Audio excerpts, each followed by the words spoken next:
Hello, everyone, and welcome to the Ballast Exercise Podcast. I am your host, Sam Trotta. And as it is in everything that I do in the exercise profession, it is my mission to help you feel, function, look, and live better through exercise. And today, there's going to be a bit of a philosophical bent as well as a practical bent to what I'm talking about. We're going to be talking about squats today. And the reason that I'm going to be talking about squats is because they are such a popular exercise. They have such a reputation. And I wanted to address a few things that can help make your squatting experience that much better, meaning less painful, more productive, more muscularly focused, or more functionally focused, and just better overall, because that's what I want to do for you, help you feel, function, look, and live better through exercise. And I don't just have this podcast, I also have a gym in Toronto, Ontario, Canada called Striation 6. Ballast Exercise is actually an online exercise platform where we practice isometric exercise and mindful movement. It's an excellent addition to your exercise process, or at least it could be. Let's have a phone call and see if that might be an option for you. The podcast is aimed at providing free information to help make your exercise experience the best that it can be. So, here we go. Let's talk about squats. Now, I said we were going to start today with a bit of a philosophical bend. I'm aiming to make this whole thing no more than 20 minutes long. Okay. So bear with me here on this philosophical bent. Squats have a reputation in the exercise world. All right. Even before functional exercise kind of took its place in the 1990s, squats were always kind of known as the king of exercises, even in the bodybuilding world. They had a reputation for not only building big legs, but overall total body strength. And we know now that total body, so to speak, type movements do have systemic effects that can help assist with hypertrophy and strength, or muscle growth and strength. So it's not that this reputation is entirely unfounded or wrong. And I am not here in any way today to besmirch the act of squatting or squats as an exercise. What I am here to do today is to maybe ask some considered questions about the act of squatting. And this could really be applied to any exercise. And if your conclusion that you come to is that squatting is still something you want to do, to provide you some ways to make your squats that much better. So I'm going to ask you what may or may not be a simple question. Why are you squatting? Why are you squatting? Now, it's not rhetorical. There could be many reasons that you are squatting. Okay. Some of the more popular ones that I've heard, some of the more popular reasons or answers that I've heard to this question is to build strength. Okay. That's fair. Absolutely, to build strength, because squatting is a functional movement. Now, with several hundred pounds on your back, I think you've probably surpassed the basic function of squatting. I have many clients in my schedule who want to get better at squatting because they are, say, elderly and they're having trouble getting off the couch, getting off the toilet, things that in day to day life, many of us who are younger and perhaps healthier, stronger, take for granted. So there are many, many reasons to squat. Now, I mentioned just for everyday people, I should say, there are many reasons to squat. Now, I mentioned having hundreds of pounds on your back, and I didn't mean for it to come off in any way as sarcastic or negative in any way. If you are someone who wants to get as strong as possible, loading a barbell on your back and squatting, then yeah, you've got to squat. That said, if you are squatting because it's good, you are squatting because someone told you to, you are squatting because it's available. It's a sort of a simple exercise that's available to you. I'm going to go ahead and say that these are not bad reasons to engage in it, but they may be lacking. They may be lacking in substance. They may be lacking in truth as to why you might undertake such a thing. So if you don't have a reason to squat, consider changing out your squats for another exercise. And the reason I'm asking you to do this, or the reason I'm asking you to at least consider it, is to help you provide, or excuse me, help you create the best exercise experience possible. Many people dread squats. They hurt. They don't feel good. They don't feel right. They feel limiting. They feel frightening. They feel inaccessible, but you're supposed to do them because prescriptively you were told to do them. This is not a good reason to do anything. This is not a good reason to do any sort of exercise, particularly if you have the base functions that squatting demands. You can get up off the couch, you can get up off the floor, you can use leg drive, which is what squatting is, to move your body in the ways that you want to, loading up and doing squats with external resistance on you may just not be necessary. It may not only not be necessary, it may be damaging, it may be counterproductive. So there's one more reason that you should do squats. There's one more reason that you should do squats, and it's kind of the opposite of everything I've just talked about in the last minute or so here. And that's you like squats. There are some exercises that I do. There are some exercises that many people do for no reason other than they enjoy them. Okay. And that's as good a reason to exercise as any. Now, the one caveat that I would put with that is if you do enjoy an exercise, you enjoy how it makes you feel, you can, your base squat function is where it needs to be to live your life to the best of your ability. You want to squat anyway. It makes you feel strong. It makes you feel powerful. You love carrying those loads wherever you're placing them on you. You enjoy the sense of ability that those squats provide you. And for no reason other than that, you want to continue, even if you're not competing, say, in powerlifting, or there's no real reason to create this sort of demand on your body. You just like it anyway. And far be it from me to tell you not to do it if you enjoy it. This is where we get into the practical side of things and try to avoid prescriptive, protocol based ways of going about exercise to make your enjoyable squats the best that they can be for you. So, if you enjoy squatting, or if you're engaging in squatting for any sort of purpose, and you've determined that through for either subjective reasons or objective reasons, or someone that you consider an expert that you've really consulted with. I'm not talking about YouTube, and I'm not talking about Instagram. I'm talking about someone that genuinely knows what they're talking about and has guided you through this, advises you, and you come to an agreement with this person that squatting is something you should do. Here are some follies to avoid. Okay. Number one folly to avoid, assuming squats are something you actually want and or need to do. Number one folly, there is only one way to squat. This is patently false.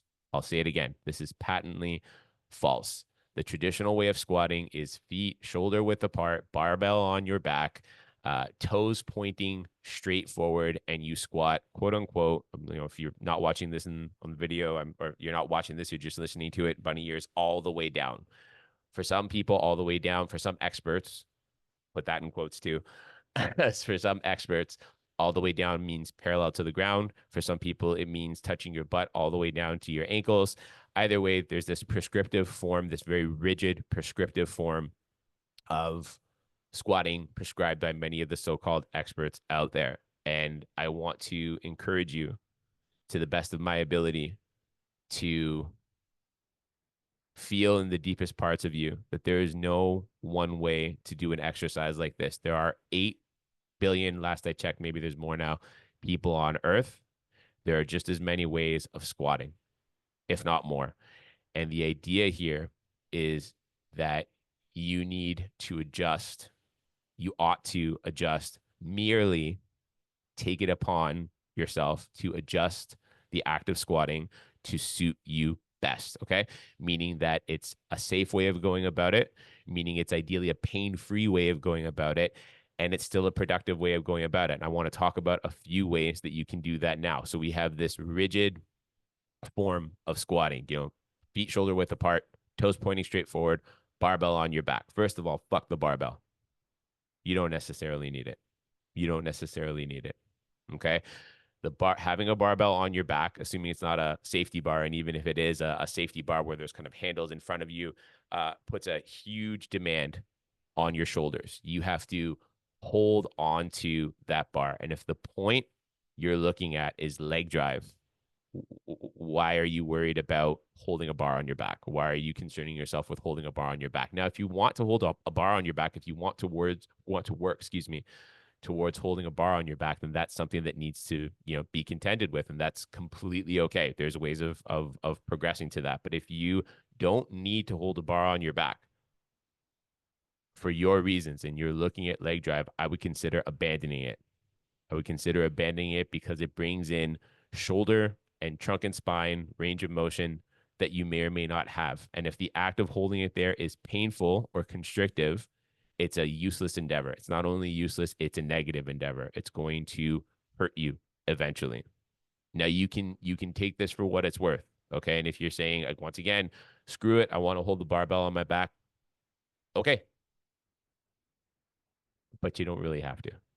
You don't really have to. Here's a couple of things you can do. One, consider a squat safety bar. Now, I mentioned that a couple of minutes ago. What a squat safety bar does, all right, is it adds, first of all, some padding on the bar to make it a little more comfortable. And it also adds an extension of the bar that goes over your shoulders and allows you to hold handles in front of your body. Like you've got sort of two fists up in front of your shoulders. Okay. Now, what this does is it unburdens your shoulders and your spine from the kind of quite open end range of motion demanded from holding a bar on your back. That in and of itself can change your squats entirely. And again, if you're looking for leg drive, the range of motion demanded of your shoulders and of your trunk by a traditional barbell back squat might be holding you back from developing leg drive. So it's something to consider. Again, if you want to use a traditional barbell, go right ahead. Okay. But if you don't really care, like if there's not a reason to use a bar, or even if there is a reason to use a barbell, eventually switching to a safety bar can provide huge amounts of leverage to move yourself forward in your squat progression. I happen to work with a competitive powerlifter who uses a squat safety bar on a regular basis as part of his training. So even the people who are competing with the traditional barbell on their backs to move as much load as possible will make use of this tool. And it's something, so it's certainly something to consider. If you're not concerned with having a bar on your back at all, you can also hold a dumbbell, okay, in front of your face, in front of your chest. These are called goblet squats traditionally. All right. You can also hold a weight between your legs. You can take a kettlebell or a dumbbell and hold the weight between your legs. And you're probably saying to yourself at this point, isn't that more of a deadlift? Yes. But if you remove the load, which I know you can't do, the load makes part of the exercise. However, if you remove the load, remove arms, and you just start moving up and down in a squat motion, is it a squat or a deadlift? The motion of the leg drive is pretty much the same. What changes it is load distribution. And that load distribution from a barbell to either a safety bar, a goblet squat, or holding a dumbbell or a kettlebell between your legs can make all the difference in your ability to move the load through space comfortably, productively, and safely and progressively in a squatting motion. All right. Now, there are some reasons for that, and there's probably another episode I could do on squat mechanics. That's not for right now. Okay, that's not for right now. However, just know that when you change where the load placement is, you change center of mass, and depending, especially on your dimensions, that can make a massive difference in your ability to move through that squatting motion. Now, somebody might be out there saying, no, no, no, there's only one way to do this. And if you can't do it, it means you need extra mobility and that kind of thing. Again, another conversation. Maybe you do want to build the mobility to move towards that parallel feet, shoulder width apart, barbell back squat. In the meantime, can we build leg drive in a way that's comfortable? Can we work on two things at once? Can we work on increasing the mobility and the capability of the body to do this one specific action while in tandem working on the body's ability to build progressive leg drive through these alternative, more comfortable, more accessible means of going through the squat thing? And if the answer is no, okay, be that way. I'd rather have a wide variety of options for myself and for my clients to progress them in as meaningful, notice I didn't say faster, okay, in as meaningful of a way as possible. All right. Other things you can do. Now, there's wedges that you can put under your heels to, in effect, well, give yourself more tibia, and that's another give yourself more shin bone, and that's another squat mechanics discussion. What I would rather someone do before, or at least yeah, before, I was going to say in tandem, but that's compromising, before elevating your heels and changing your foot mechanics, what I'd rather someone do is simply step their feet apart a little bit more. Okay. And, or depending on the individual, turn their toes out a little bit more. This again could make squatting much more accessible to you. All right. This could make squatting much, much, much more accessible to you. Just opening the feet a little beyond shoulder width, little bits at a time, 2 degrees at a time, walking to the outside, and little bits at a time, turning the toes out in tandem, okay, as needed, with the feet going out to the side, can make it much, much more accessible for you to go through that squatting motion. And if you combine that with one of the load redistribution tips that I mentioned earlier, going from a barbell squat to a goblet squat or a safety bar squat or a dumbbell or kettlebell between your legs squat, this can really make some magic happen. This can really get some sensation going. This can really get some action going through your hips, through your knees with a nicely braced trunk, and have you feeling that strength you've been craving, and actually having you obtain that strength you've been craving through this squatting motion. Okay, so consider, before putting wedges under your heels, simply opening your feet just a little bit more. Now, the last tip I'm going to give for today is a bit of a philosophical tip as well. And what I'm going to say, well, it's a bit philosophical, a bit practical. And what I'm going to say here is, no matter what you've chosen to do for your squats, no matter where you've chosen to distribute the external load, assuming you have external load, external resistance, what I would ask you to do is go with this rule of thumb to keep yourself in a safe and productive range of motion that you can gradually progress over time. Hear me out on this one.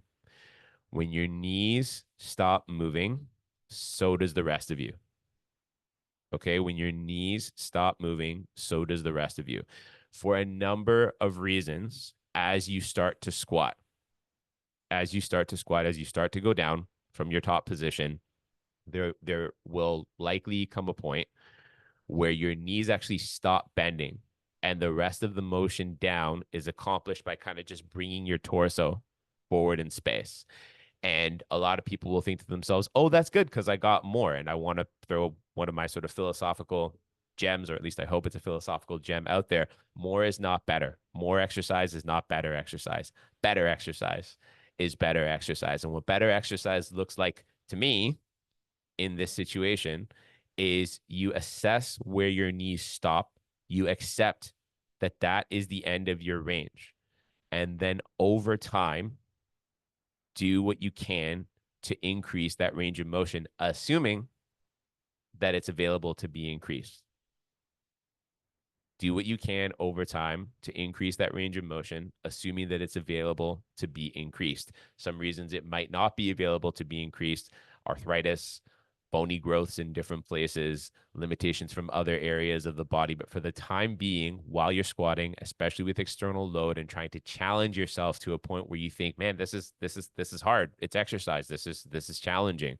Where your knees stop, so do you. Where your knees stop moving, so does the rest of you.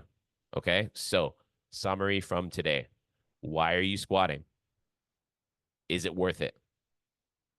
And I have no idea what the answer to that is. There's no rhetoric involved in this. It may or may not be worth it. If it's worth it because it's either productive and or you just enjoy it, is the way you're doing it conducive to your success? Could you simply redistribute load?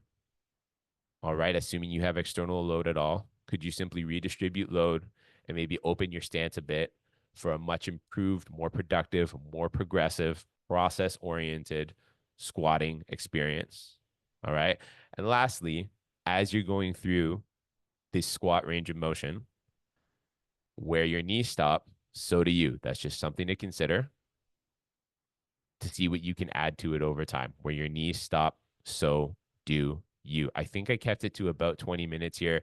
As always, it is my mission to help everyone who I can reach feel, function, look, and live better through exercise. I appreciate all of your attention today. Thank you, thank you, thank you.